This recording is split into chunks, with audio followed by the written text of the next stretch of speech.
Welcome to this webinar recording. This was a webinar hosted by the Outcome Mapping Learning Community in March 2025. The subject of the webinar is outcome harvesting and outcome mapping with attitude change. And we're very pleased to be joined by Garred and Jeph Mathias. The subject is particularly important for the outcome mapping learning community because, well, outcomes are understood as changes in behaviour. But for some, attitude change is an important result. So does this mean outcome mapping and outcome harvesting can't be used? Well, there are options, and Michelle has done a lot of work in incorporating attitude change into outcome harvesting, and this is very relevant for outcome mapping as well. So Michelle will draw on that work, and Jeph will also come in and provide some examples. Michelle and Jeph will give a presentation, and then they're joined by participants from the webinar in a Q&A to finish. I'll hand over to Michelle. Outcome harvesting as a monitoring and evaluation approach is really a companion to outcome mapping in that you can plan in great detail through outcome mapping and then monitor and evaluate through outcome harvesting. One of the distinctives that makes outcome harvesting very unique and that has caused it, I would say, to go viral or to become increasingly recognized and popular in the last few years. One of those distinctives is its retrospective or backward-looking logic. Which is important to mention. It's actually not shared with outcome mapping, and it's not what we'll focus on today, but nonetheless important to recognize that outcome harvesting looks backward in time at outcomes that have been achieved and then collects the evidence to analyze them. The second distinctive that really makes OH so unique and powerful is the way that OH defines an outcome. And this is largely shared with outcome mapping. The definition of an outcome as an observable change in behavior by a social actor as a result of a program or intervention. And of course, those behavior changes could include activities, actions, relationships, policies, practices, etc. I really always love the way that Safer World puts this into words by saying an OH outcome is something that others do in a new or a different way as a result of your work. And here's a refresher of what outcome harvesting data typically looks like. It's usually in the form of a matrix or a database that includes these core elements. Most importantly, the description in detail of the behavior change that took place, a statement of how the program or intervention that you're working on has contributed towards that behavior change, and a statement of why the behavior change is significant, why it matters, right? Optionally, we also often track the source and the contribution of other actors and factors. But this is probably very familiar and a good reminder of what OH data looks like. With that, you're probably wondering where the attitude change comes in, why we add it, and how. So back to Jeph for the next word on that. Yeah, thanks, Michelle. So yeah, why we've got a really great system that focuses on behavior change, well worked out, gone viral, as Michelle says. Why add attitude change to it? And if you just click onto the next slide. So I'll get each of you just right now just to think about a behavior that you did this morning. You got out of bed and you pulled on some clothes. Why did you pull on the clothes that you're wearing right now? And I'll give you a little pause to think about that. But think about Was it because it was functional? Was it because it looked good? Was it because advertisers have subtly told you to buy the latest shoes? Was it because your work demands that you wear a certain kind of clothes? That's kind of a policy. Was it because you want to impress your wife or partner? Here's me in a couple of different clothes that I've worn. Very different clothes for different situations. And I'll just give you let's take 20 seconds to think about that. Why did I wear what I'm wearing this morning? What's gone into that?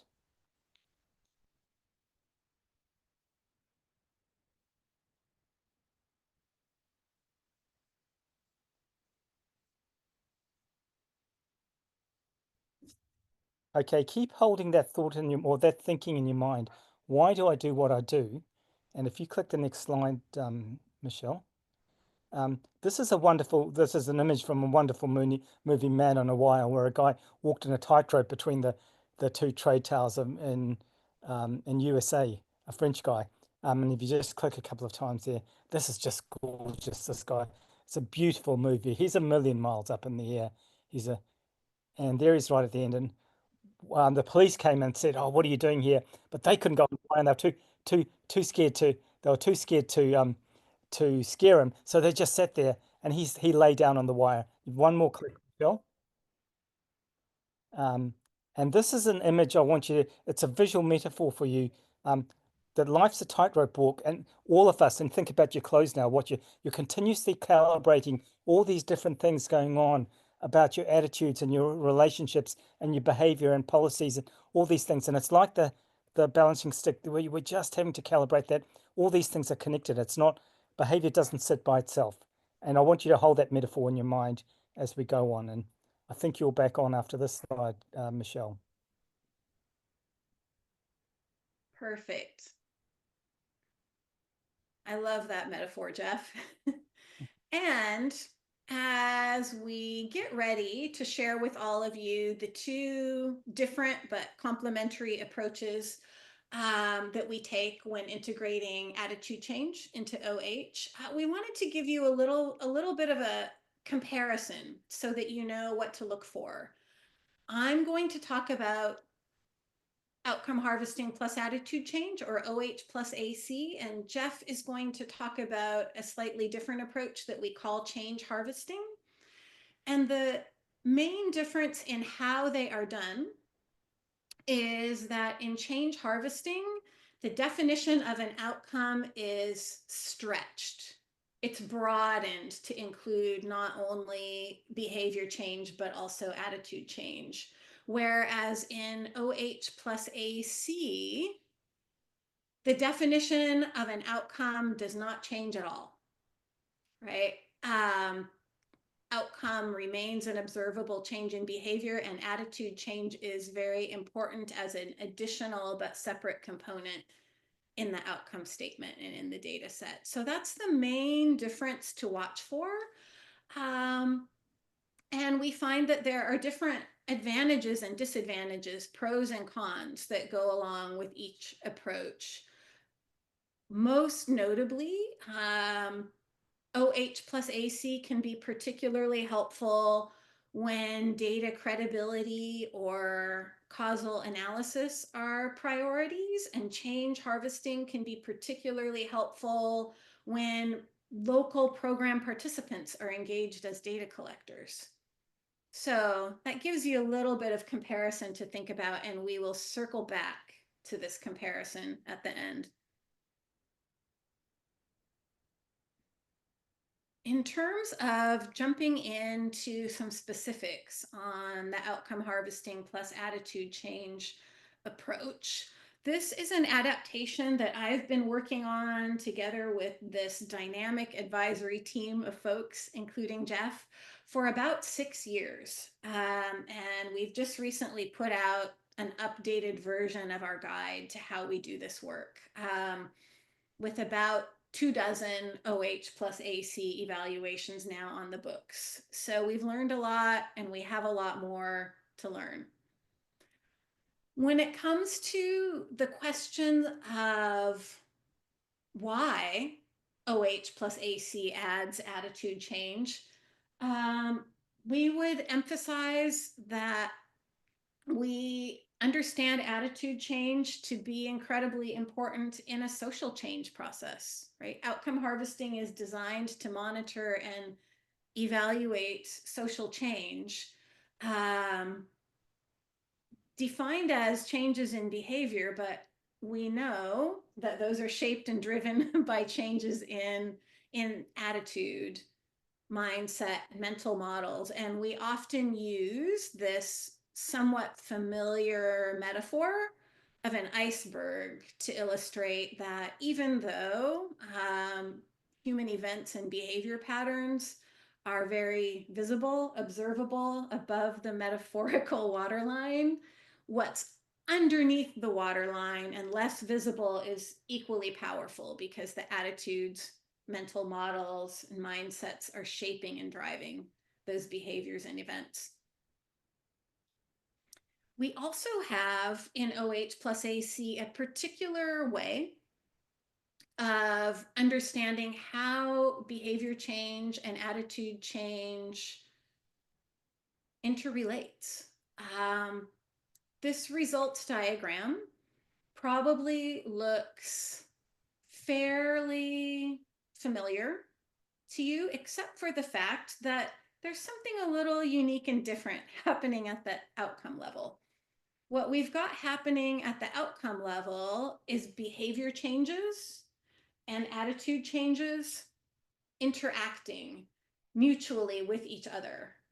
You see the attitude changes influencing behavior changes, as we've all been taught to recognize. You also see behavior changes influencing attitude changes in a mutual dynamic influence process. The other thing that is important that I would point out to you here is that there's only one direct pathway in this diagram to social change, and it passes through the pathway of behavior change. So even though we see both attitude change and behavior change as incredibly important, we would also say that social change cannot happen in the absence of behavior change. And that's part of the reason why we find it important in the OH+AC approach to stick closely to the OH definition of an outcome as an observable change in behavior. And I'm going to pause here because I can't see your faces and I want to. Okay, that's better. Let me check. You can still see the screen, correct? No, you cannot.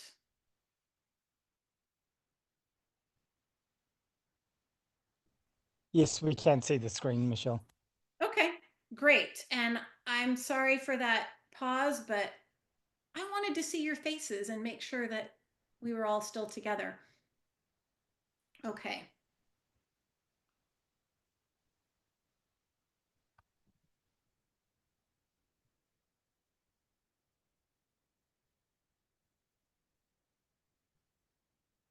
And that may have been a mistake because now I can't get back to it.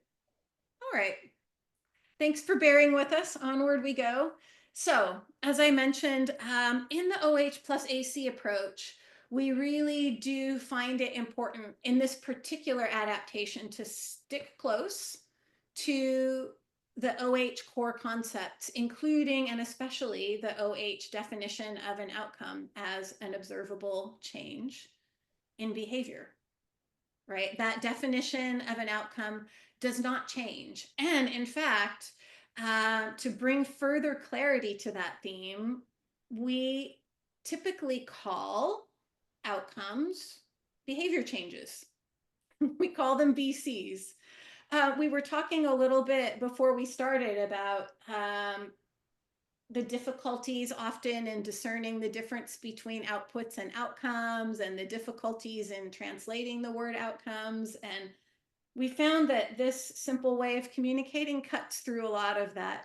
We just say what we mean and we call it a behavior change or a BC. The attitude change in this approach is not considered an outcome. It is considered an incredibly important additional component of the data set.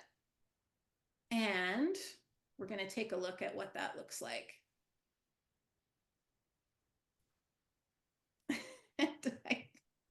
I can't get back to the slideshow. I'm going to have to stop and restart. So sorry, friends. This is an anomaly of doing this using Google Slides rather than PowerPoint. So thanks for bearing with me, and we're back. You're probably wondering also how we define attitude change in OH+AC, and we would say that an attitude change or an AC is a non-observable change that happens inside of a person. Any non-observable internal shift, which could include areas that we typically call things like opinions, emotions, perceptions, values, beliefs. All of those things are a little bit different from each other, but yet together they make up the type of internal non-observable shifts that we're talking about. Attitude change is a broad catch-all term, which is borrowed directly from social psychology, where social psychologists use this concept to study the interrelationships between attitudes and behaviors, which is also a big part of what we want to do in OH+AC. A few examples of what attitude change can sound like. A few quotes from real life evaluation experiences. I've heard people say inspiring things like, I was inspired to see a girl leading a mixed gender peace team, but now I believe that they are doing the right thing. Or in a different context, we have developed an unprecedented level of trust that's very rare among people from our different ethnic groups. Or in a third context, I have a new direction. I want to devote myself to a better future for my people. All of those sentiments are diverse, but nonetheless, all of them represent the kind of internal, non-observable shift that we would call an attitude change. In terms of collecting data in the OH+AC approach, we're going to look at a few examples from an interfaith youth peace program in Egypt, with big thanks to Tear Fund, who was the lead on this program, as well as our colleague Melika Rafai, who was deeply involved with us in the evaluation. You can see, first of all, how in this project and in most OH+AC projects, we added a component to the data matrix. We added a component to the BC statement. On the far right-hand side, you can see the addition of a green column called related attitude changes. Attitude changes that are related to the behavior change that anchors that statement, either as causes or effects of the behavior change. And they're captured in a separate column.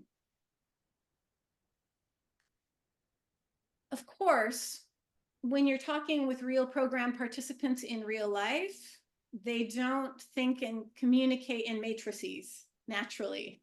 Neither do we in real life. They communicate in stories. So like any OH evaluation, we do find ourselves processing a lot of what we call raw stories. This particular story is one told by a young woman named Nancy. That's a pseudonym, a false name, of course, to protect her identity. And she told this story about her friend Mahmoud, who was a fellow participant in the Youth Peace Program.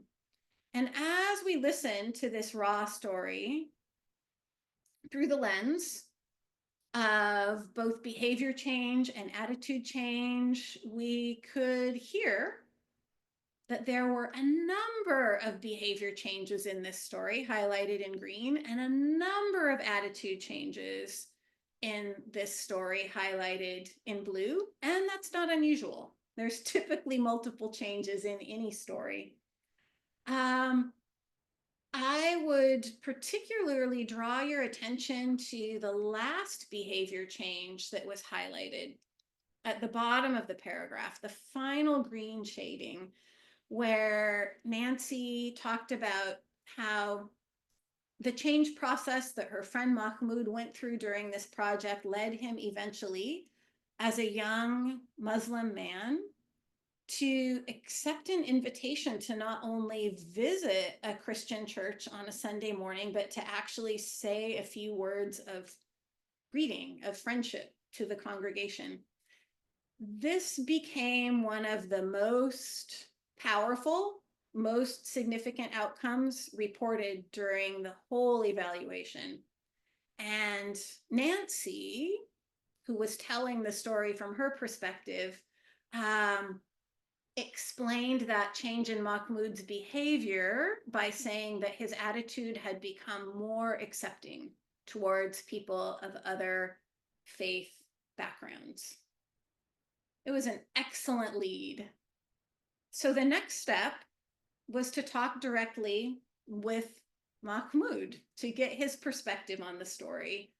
And after that was done, and through some more communication and refinement, it led to the identification of at least 3 separate BC statements resulting from Mahmoud's change process. There's obviously more here than you can read and absorb right now, but I want to draw your attention to the BC statement at the very bottom, the last line on the bottom, which is the BC statement that talks about how Mahmoud took the initiative, well, actually accepted an invitation to visit a Christian church on a Sunday and share a few words of friendship during the service. Mahmoud confirmed that all those things had happened and that they had been big changes, but he gave a different explanation for how it happened. When he talked about the attitude change, he said something different than what his friend Nancy had said. He actually said that the attitude change that led to those new behaviors was about confidence. He felt more confident, that previously he had felt passive and just sort of let life happen to him.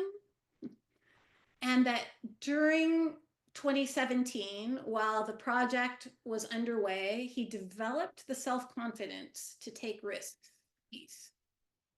So this is not only a great example of what OH plus AC data can look like, it's also an excellent example of why one of our core OH plus AC principles is to always verify attitude changes with the person or group who experienced them.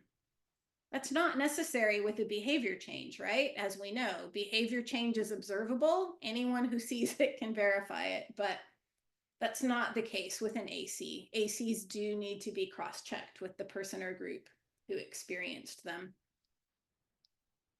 One last little bit of input for this story, for the moment. In this same interfaith youth peace project, after all the data was collected, both behavior changes and attitude changes were put into thematic categories in much the same way that it's done in any OH evaluation. And there were a number of BC categories, a number of AC categories identified, many of which were the kinds of BCs and ACs that you would expect from an interfaith youth peace program in Egypt. Except, again, under the ACs, here comes the self-confidence. It turns out that the increase in self-confidence was not unique to Mahmoud. It was actually a pattern that many of the other participants had experienced as well. That their self-confidence grew during the course of the project, and that helped them to put into action their desire to build relationships with people from other faith backgrounds. The important thing about this is it was a surprise, right? The project team that designed and implemented this work did not see this coming. They were very focused on cultivating attitudes like acceptance, tolerance, openness, all of which are incredibly important. But the self-confidence came as a surprise. Once they learned through the OH+AC evaluation process that confidence had played such a pivotal role, it informed how they designed the next phase of the program. They began to add in activities and processes that would nurture self-confidence so that they could amplify that key aspect of the project and hopefully further increase the outcomes. So a great example of how the AC data mattered in this case. The analysis in this particular evaluation was pretty simple, which was good. Simple can be powerful. There are some other examples of how OH+AC analysis can be done, but I'm going to skip them right now in the interest of time. We can probably come back to them during the discussion time if you all find it to be relevant. But for now, hopefully those examples give you a good flavor of what the OH+AC approach looks like and how it works. I'm going to hand off to Jeph now to lead us in a little bit of an exercise. Thanks, Michelle. You have such a lovely, clear way of presenting, and the ideas are right there. Beautiful. Okay, let's think about what Michelle said and those examples she gave. And if you just do one more click, Michelle. And we don't have that many participants, so I'm going to put you all in one breakout group. What I want you to discuss in the group is, when would you want to add attitude change to, if you've done outcome harvest, to an outcome harvest situation, but if you haven't done outcome harvest, just think about any evaluation situation you've been in. When would you want to add AC? And specifically, what are the key features of the situation you're in that make AC a useful addition to? So think of the key features. So you're thinking about what makes this situation, this evaluation, one where I can and should add attitude change. And I'm going to just put you all into one breakout room, and we'll see how that works. You'll have 10 minutes in there, so there's a reasonable amount of time, and we'll see how it goes. And I'll pull you out in 10 minutes. But how about ourselves? How about the program manager? How about the senior management team who we lead? If they didn't believe about what we said or what we suggest, that attitude is sometimes I have a supervisor in monitoring evaluation that only believe in statistic. That's the case. So because attitude and behavior ourselves is influence the whole program. I think that's it. Yeah, great. Yeah, that problem all of us have, the supervisor who's only interested in statistics. Solve that and you can solve the world. Natalia, anything else you'd like to say there? Or Sumana? Actually, I was thinking that if we were using the narratives, like people's stories, then in any case, we'll kind of see if there's attitude change, because like it comes, if looking at your story, I think it comes pretty much in many interviews, at least I have done. So I guess at least maybe not including, but being aware of that attitudes are the foundations for behavior. I think that's this notion can be relevant for most evaluations in that where we look at behavior change. Thank you. And Samana, I don't know if your internet's good enough, but if you'd like to, unmute your mic and you could add what you have to say.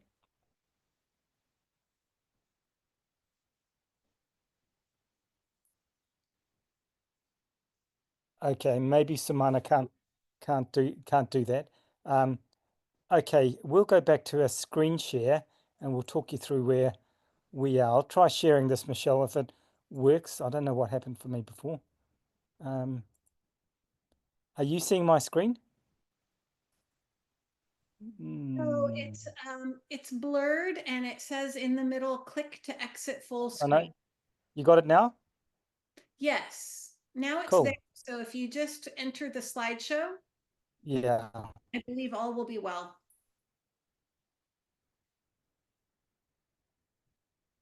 And we'll enter way back there, and I'm going to click through here. This is a quick reminder for you, subliminally reminding you.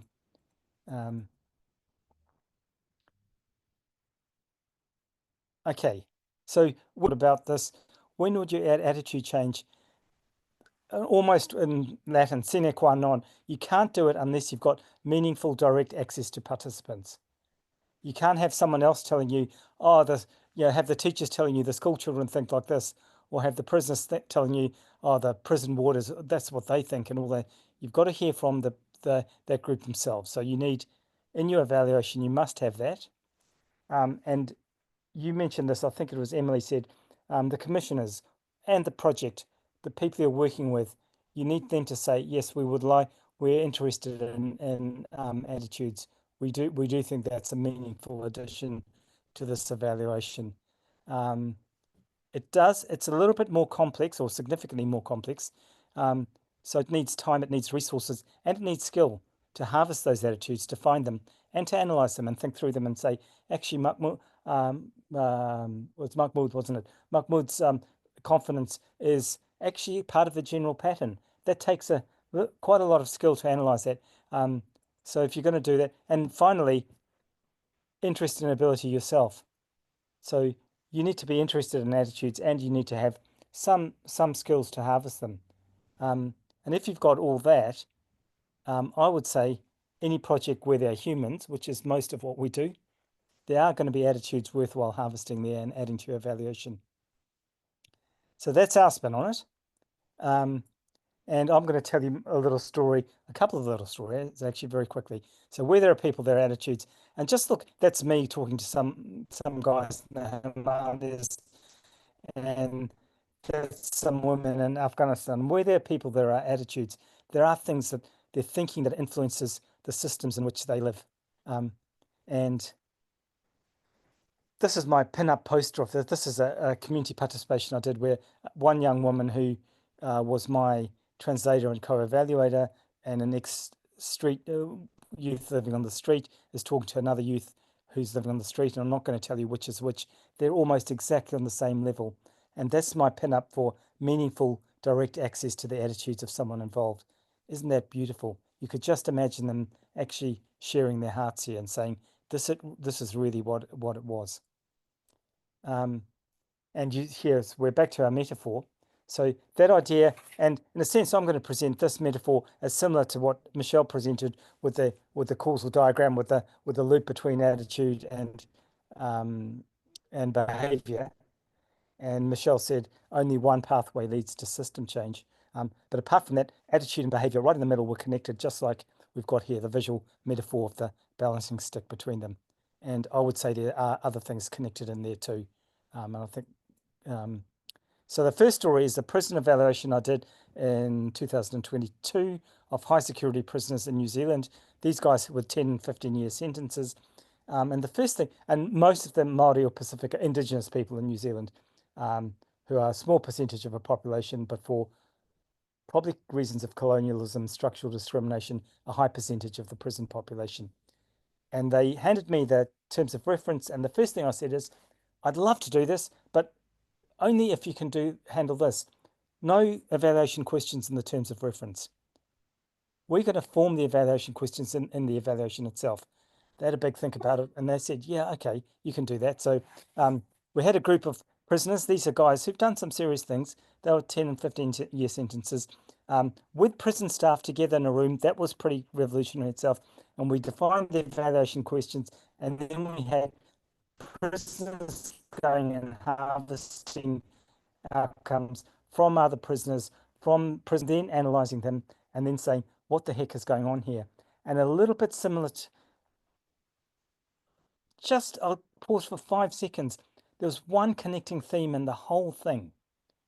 This prison program has the best recidivism rates in the whole of Australasia. People who go through this program and it's a bit unique. There were some quirky reasons why they could set it up here. But people who go through this program have about a 25% chance of reoffending as most other prisoners with similar sentences. Something magical about this program. And one theme connected it all. And the next slide is a picture that's from the site of our All Blacks, is the New Zealand national rugby team. And there's a word in Māori called mana. Mana means when you see a guy playing rugby, it's a bit like football. He scored a try and he stands up and he beats his chest, and there's 50,000 people shouting at him saying, "Wow!" He's saying, "This is me. I'm here. I'm a valid part of this. Look at me." And the connecting theme among the whole thing, there are all these different behaviors and all these different attitudes, but the thing that underpinned all the magical change was now we have mana. This is people who've been, from the age of 5, been kicked out of school, told they're useless, got onto drugs, got onto this, that, and the other. They've always been outsiders, and suddenly they feel, through the magical things about this program, I'm an insider, I'm part of this community, here's me, look at me, I'm here. And that was the connecting factor. And so the key change in the prison program that's got the best recidivism rates in Australasia is an attitude, mana. And there's our metaphor again. Think of being an Indigenous person in New Zealand, navigating a post-colonial world might be harder than walking a tightrope. And maybe mana, what we found really is mana is the essential attitude that balances that tightrope as they're walking this world that it's been really hard for. These are people who are outside. And the useful part of this is that, whoops, what did that do there?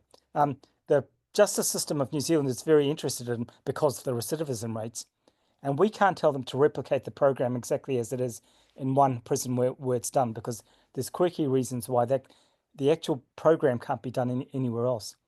But you say what you're trying to replicate is a mana enhancing program, an attitude centered program.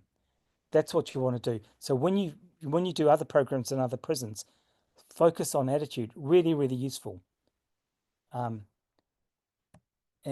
now I'll tell you a very quick story. 2023 in Afghanistan. This is the change harvesting thing, and this is how we did it. So I'm really into participatory workshop. We had a team of groups from the NGO in a mental health project in Afghanistan, and we did all those things on the left. We trained in OH, we played some games, we practiced identifying outcomes, we practiced interviewing, we did more practice, we drew systems maps, which is what they are doing there. We said, who do we need to listen to? And then we actually did it.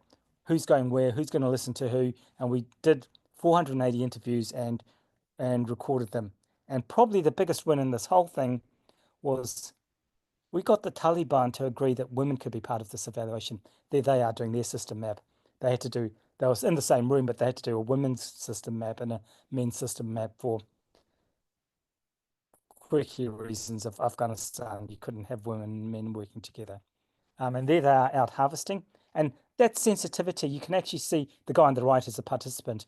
You can actually almost feel that he might feel safe to say how he's feeling in this situation as the other two are listening, once interviewing, once recording. And that's their database. That's in Dari. And they interviewed in Dari. They wrote it down in Dari. They did PDFs and they coded in Dari.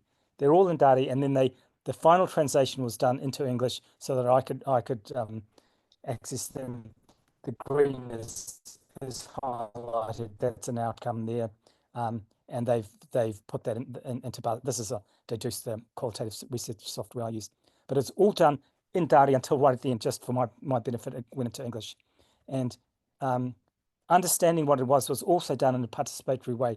This is a group of guys understanding. So it was done by people who are really close to the situation, who could say, this is what that might mean. This is why it's important. And look at this.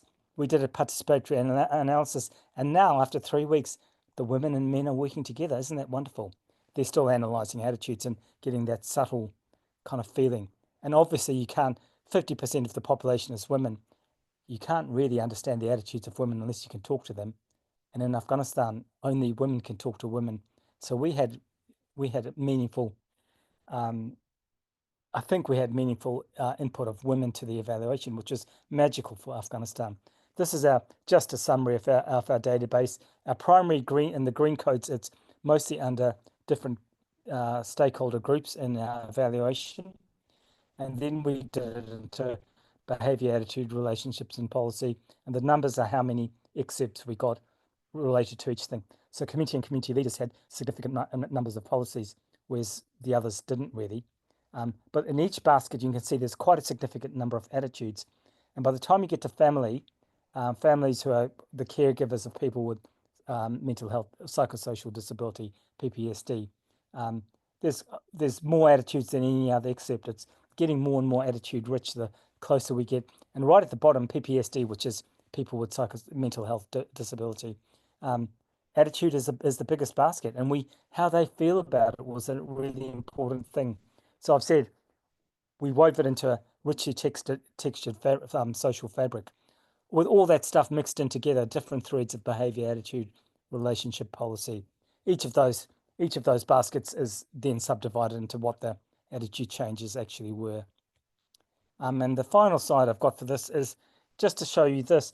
Also, we looked at documents, and this one here, 2.2 right in the middle, is a typical thing you guys as evaluators will often see. The project activity on the left, do some training. On the right, what do they evaluate? And there's the kind of stuff you'd imagine, pre and post, and how much improvement in understanding and post-test, and do they understand mental health better and all that stuff. Kind of cool, but for me, not really that cool. What is cool is this down here. Their aim was to encourage Shura. Shura is the smallest level of local government in Afghanistan, maybe 500 to 1,000 people a Shura looks after. Encourage them to include mental health in their meeting agendas once a month. And 100% of targeted Shura structures included mental health in their meeting agenda. And now I'll present to you, right at the beginning, you thought about the clothes you wore. For a guy, and in Afghanistan, it's always a man in a Shura, for him to think about the meeting agenda that he's going to have tonight and include mental health, that's like for him putting on his clothes. It's a behavior, but there's a whole lot of attitude that goes into that behavior, just like you with your clothes. Is mental health my responsibility? What do people think about that? What are the expectations? Can I cope with that? Do I understand that? Is there something there's a whole lot of attitudes in there. And the outcome harvest we did, we were able to get under and behind these kind of things like in there and say, what's happening? What's changed in order that magical thing can happen? The smallest level of local government is starting to this is system change in front of our eyes. So that's me and my little rave. And I'm going to hand back to you, Michelle, for you to do a little bit. And I'll stop my share. Okay. Love those experiences that you share. Thank you so much. And oops, one more click, please, Jeph.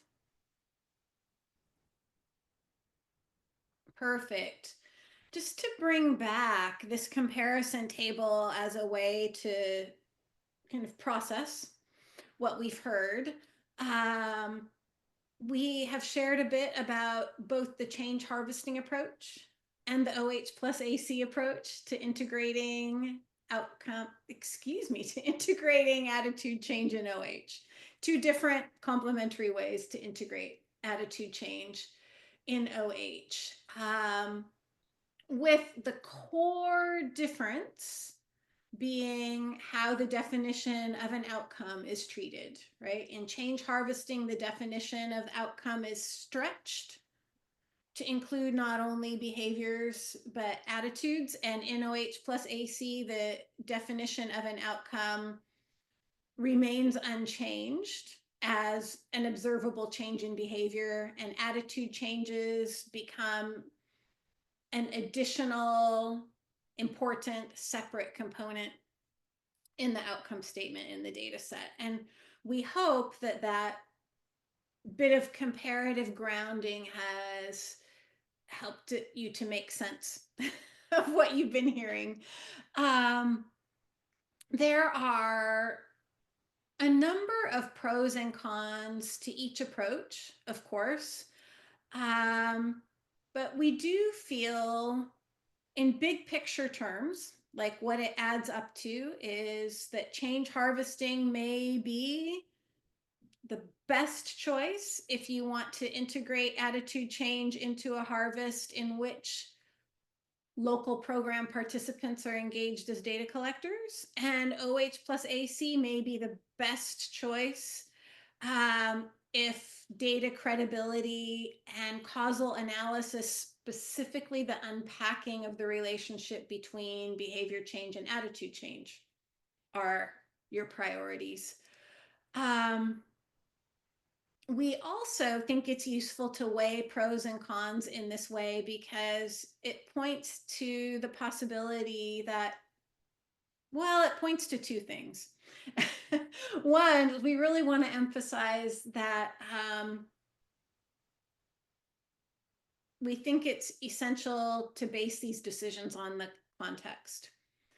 While Jeph and I both have our own, preferences, our own comfort zone, our own styles, what we really would want to say is consider carefully the purpose of your evaluation and the context in which you're implementing it, and that will lead you to the best choice, whether it might be an OH+AC adaptation or a change harvesting adaptation.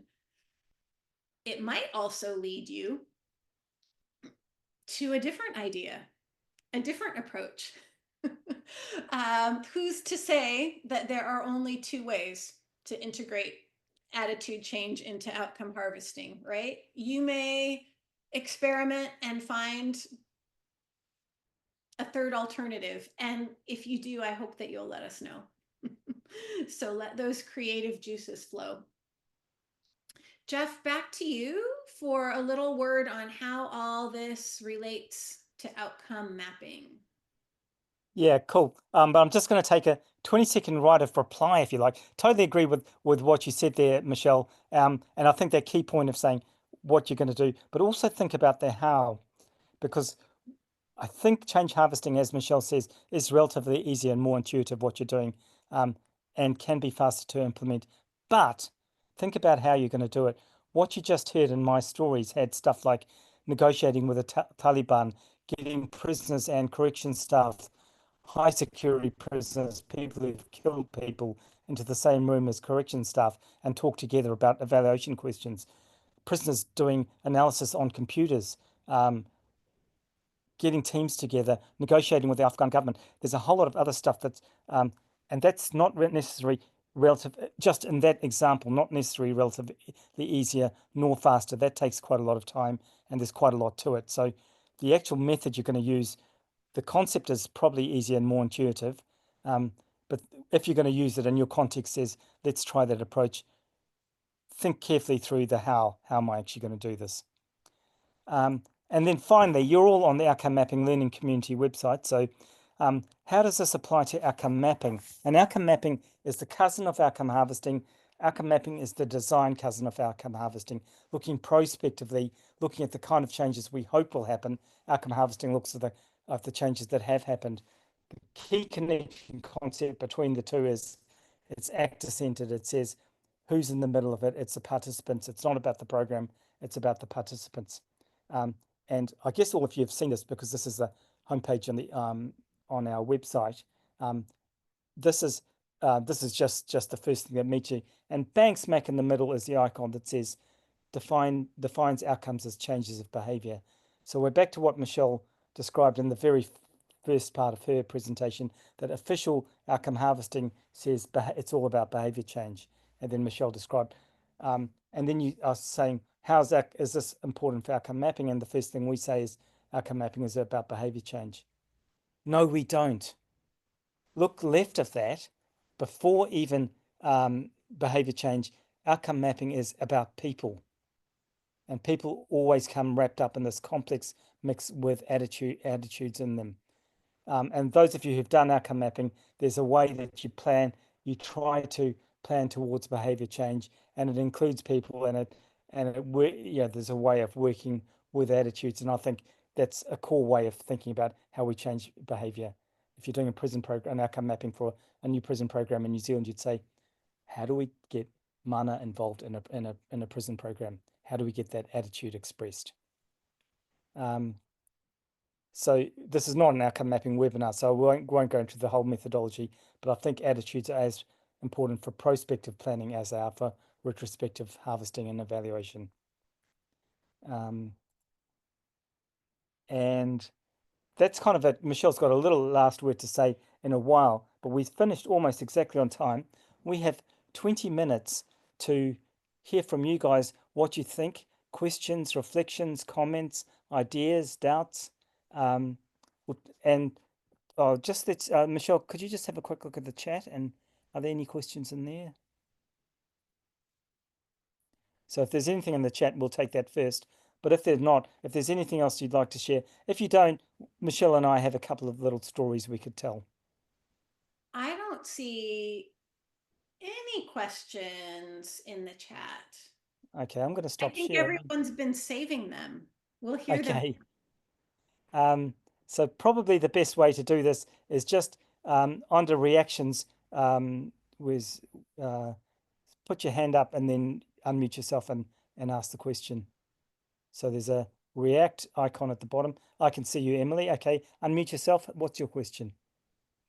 Yeah, maybe this is a silly question because I haven't really used outcome harvesting before, but I'm interested in this topic. So whenever we talk about outcome harvesting, do we only focus on behavior change if we talk about outcomes? Because for evaluation, we always talk about short term, medium term, longer term, but behavior change usually it's just like short term or sometimes can be medium term, but can be, I don't know, long term maybe a little bit rare. So yeah, so that's my question. Do we only focus on behavior change if we talk about outcomes? Michelle, I'd let you answer that. Sure. Mainstream, or in its original form, outcome harvesting really does focus only on behavior change as outcomes. But because behavior change can manifest in many different ways, some of them can definitely be long-term. Like within the sort of sphere of behavior changes, there could be, I'm working from memory here because we don't have the slide up, but activities and practices and relationships, which indeed could be most often short or medium term. But then you get into things like changes in formal agendas, changes in policies, and those are definitely long term. So I would say in both mainstream OH and in OH that's adapted to include attitude change, you can get outcomes that range all the way from incredibly short term, because we always try to remind people that baby steps count, right? So it can be incredibly short term, but it can also range all the way up to quite long term impacts when it comes to changes in policies and institutions. Does that help? And just to add a little two cents to that, great. Emily, just think about the diagram that Michelle showed where the attitude and behavior had the arrows going between them. And then Michelle said, but in outcome harvesting, a key principle is that system change or impact comes through behavior change only. That's the final common pathway. So that's the rationale for why behavior change. And then to give you an example, a real example from what we talked about today, in that prison evaluation, we looked at a whole lot of short-term stuff, but we also got statistics and stories about people who'd been in prison for most of their lives and all that stuff, and now had 3 years after being in the program, now had their own job, and now we're in a job 3 years later, which is relatively long-term. And we got all those kind of statistics: who's employed, what are you doing? Those people back in relationships who, they've been separated from their partner for 15 years, and then 10 years after being in prison, were back with their partner. That's long-term stuff, and that's still significant in an outcome harvest. Great question, though. Yeah. Ricky, yeah. I want to ask what skill do we need to have to analyze about attitude? Because outcome itself is already difficult to analyze, but attitude is more like psychology thing that if our background is not psychology or never learn about psychology, is how we can analyze that. What skill we need? I need to train about that. I'll give you a second answer in a little second, Michelle. My first thing, Ricky, I'd say the core skill you need is to be a human being, but I think you're probably quite good at that already. And being quite close to them, and then there is more. I'm being a little bit facetious there. There is more skill involved. Michelle, have you got something to say about that? Sure. Although I feel like you might have had more. I don't want to cut you off, but No, that's enough for me. I think it's a great question, Ricky, because even though we recognize that it does take, you know, an expanded skill set, and so we try to let people know that in advance, I'm not sure we've actually broken down specifically what skills we're talking about. So let's try. I think it takes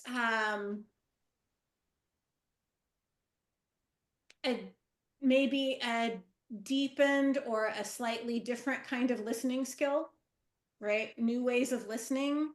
It definitely requires dealing with some deeper ethical considerations, because when you're actually collecting data about people's innermost thoughts, feelings, perceptions, worldviews, it's really personal. And so handling that data carefully and protecting it brings some additional like ethical considerations into the process. The data set becomes a bit more complicated. You know, like every component you add into the outcome statement makes it more complicated. So it just takes a bit of practice and a little more time to figure out how to work with those more complicated outcome statements. Those are the things that are on top of my mind. Anything to add, Jeph? The one thing I would add, Ricky, and I'm sure you'll be great at this, is think of those that for me it makes my heart warm that the picture right at the end of the Afghanistan evaluation where the men and women doing it together, or even the one of just the men doing it, but having a team of human beings who are relatively close to the situation can look at a transcript and say, yep, this is the attitude and this is what it means. Because as Michelle says, it is quite complex stuff. And sometimes we have to for practical reasons, but a single person may not quite get the nuanced complexity of it. But a group of people is a much better way of doing it. And someone says this and they, oh no, what about that? And you have a little discussion and then you say, bang, that's suddenly become clear for me. And so rather than a specific skill, think about having being able to form a team. Yeah. Yeah, and building on that, I think it when you include attitude change, it makes it extra important to have cultural insiders within the team. It's important in mainstream outcome harvesting as well, greatly important, but that importance just increases all the more when you add in attitude change, because you're adding in, you know, things that are intangible and that really can't be interpreted without an understanding of the cultural context. So all the more important to have a diverse team that has cultural insiders within the team. One final thing to add, the term we use, Ricky, is EBE, experts by experience.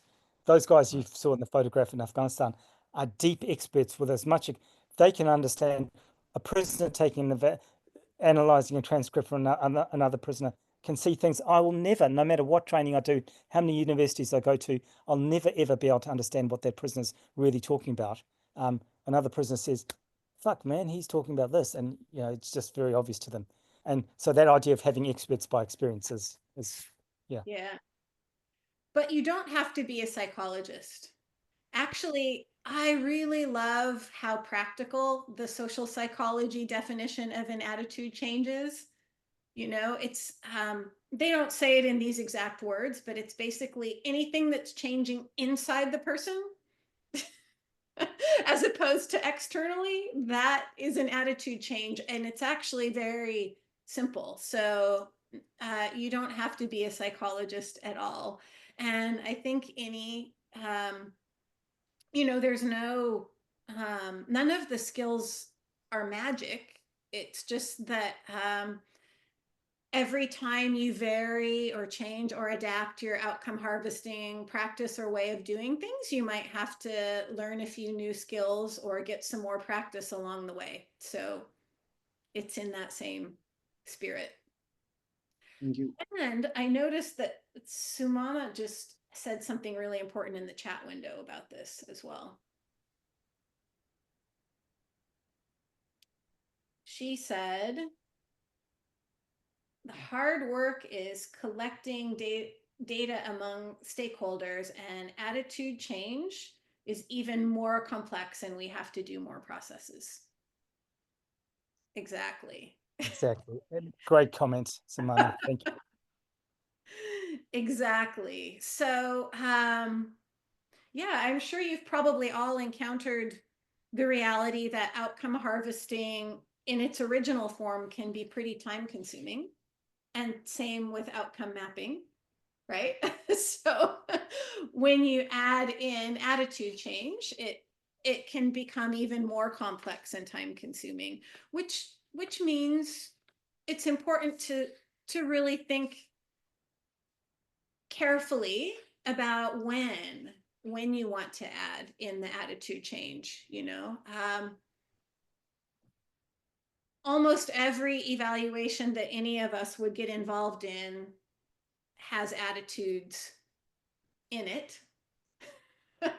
Right? But how do you know when it's really a priority that you would advocate for? And I usually say,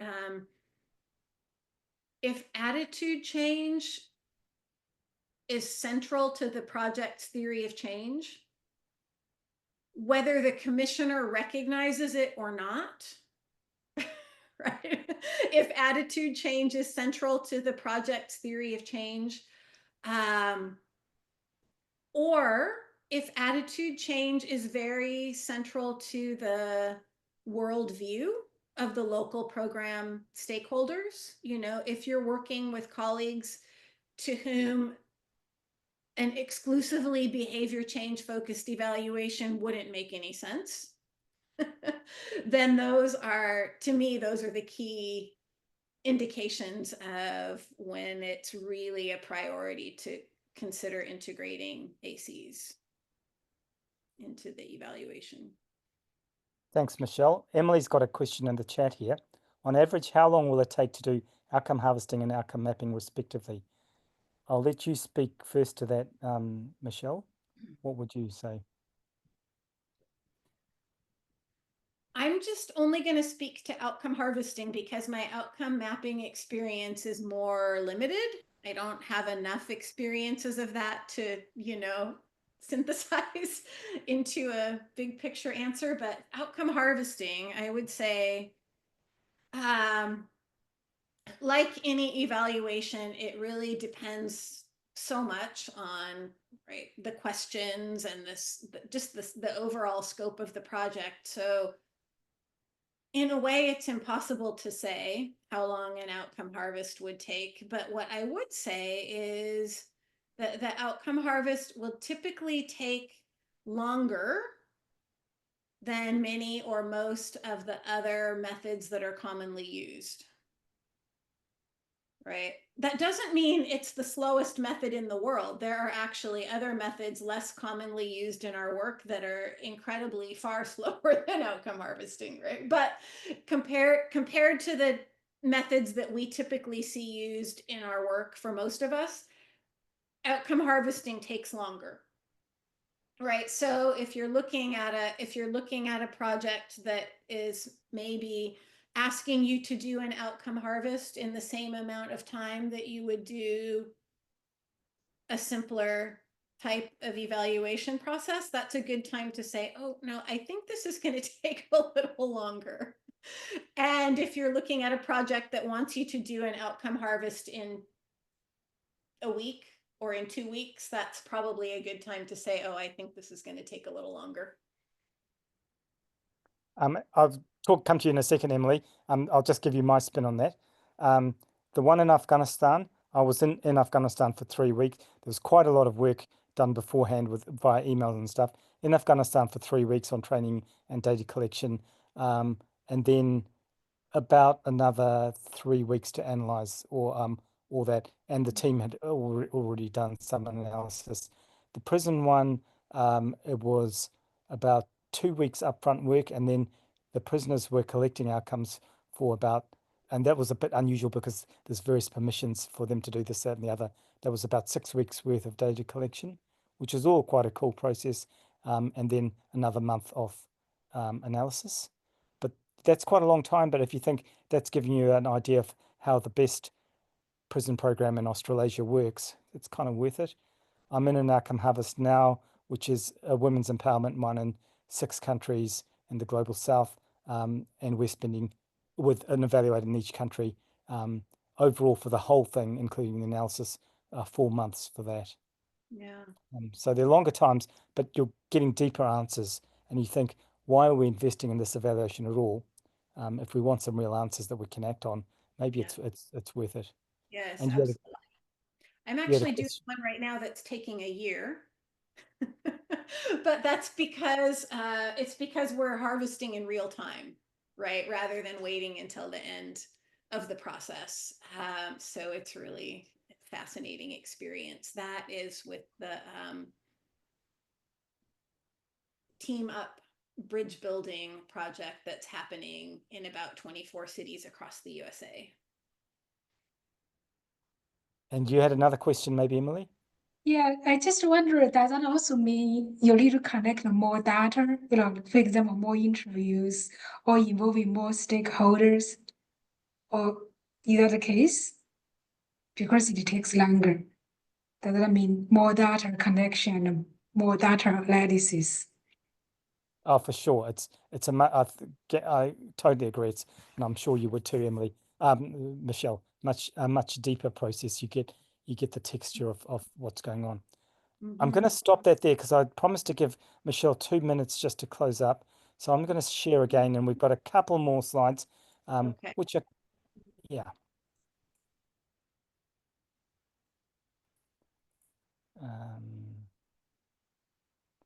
So Jeph, I think you need to click exit again to exit full screen.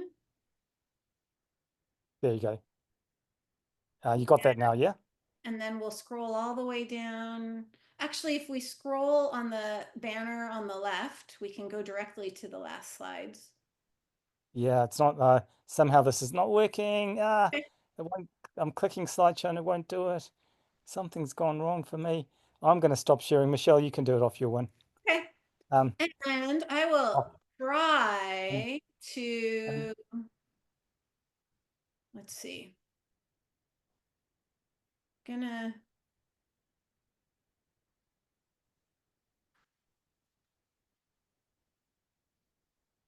Okay, it's gonna be lots of clicking. This is all a reminder for you about what happened.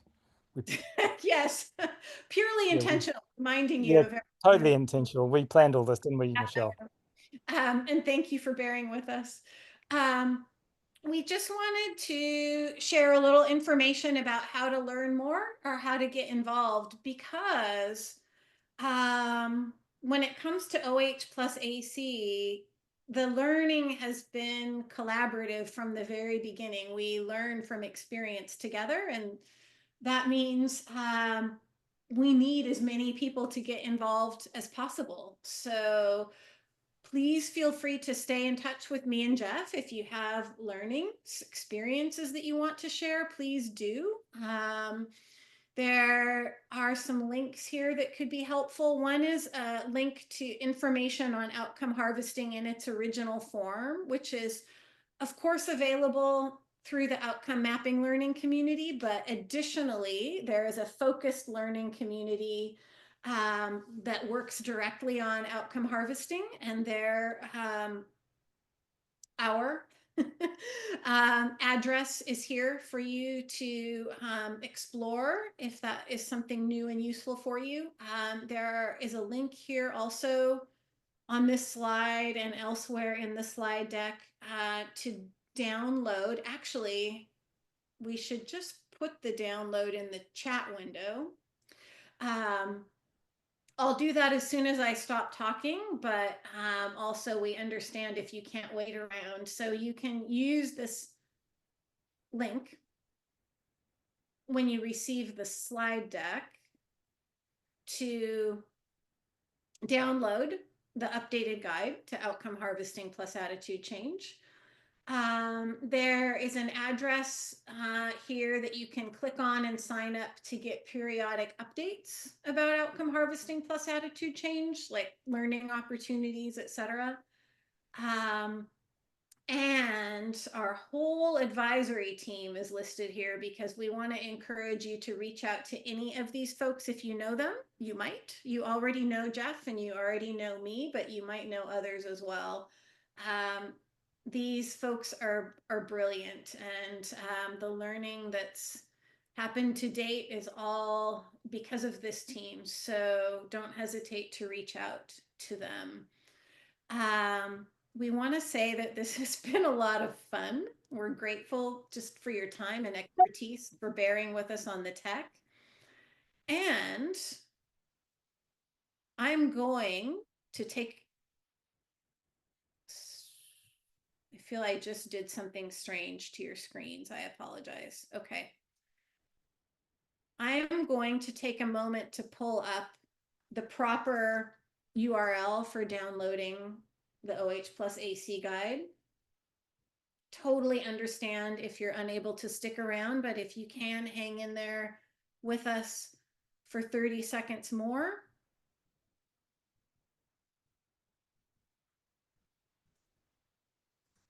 You will get the URL directly in your chat window.